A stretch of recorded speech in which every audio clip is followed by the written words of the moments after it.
Okie dokie, let's get the bad stuff out of the way first, shall we? Here is a list of Canberra incidents, responses, commentary and general cock-ups that have been criticised by Australian women since the beginning of the year.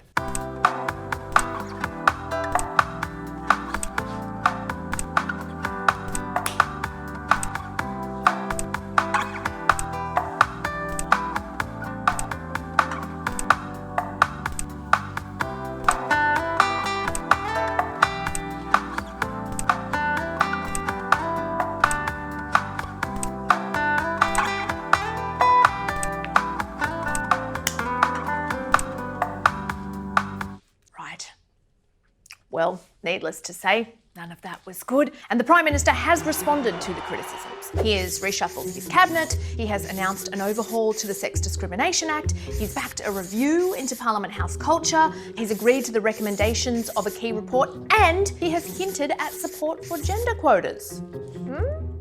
Things are happening. And clearly Scott Morrison has been personally affected by what's going on. Criticise me, if you like, for speaking about my daughters, but they are the centre of my life.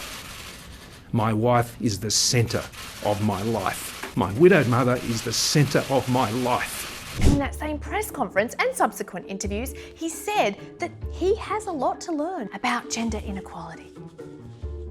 This has taken me deeper into this issue than I've appreciated before.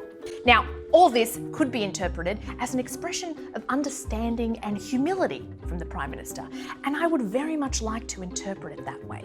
Except that Tracy Grimshaw does ask a very pertinent next question. Where have you been? Where has he been? See, Scott Morrison and the Coalition's record on addressing gender inequality in Parliament House is, it's shaky. It's not like they don't know that the Liberal Party has a culture of a boys' club where women are often silenced by men and men often engage in chauvinistic behaviour and attempt to intimidate women. They do, because that was a direct quote from a report into the Liberal Party, commissioned by the Liberal Party in 2015. They can't have done too much about the complaints of mistreatment of Liberal Party women because 3 years later, they were called out for the mistreatment of Liberal Party women by Liberal Party women.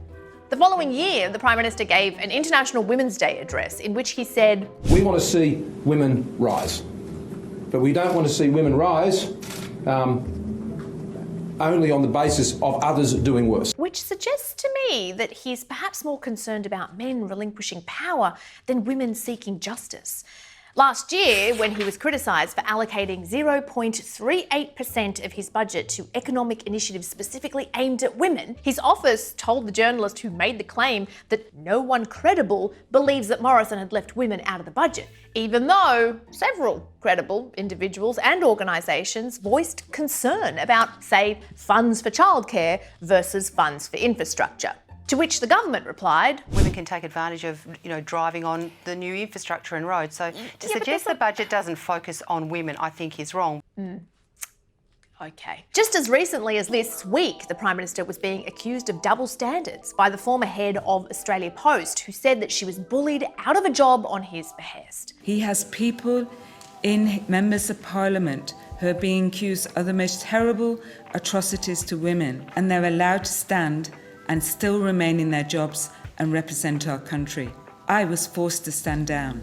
I mean, even if we go back to the good stuff list, it's not that good. Yeah, he reshuffled his cabinet, but he refused an independent inquiry into the Christian Porter rape allegations which Porter vigorously denies. Also, the person who in 2018 threatened to name every young woman in Mr Shorten's office over which rumours in this place abound is now the Attorney General.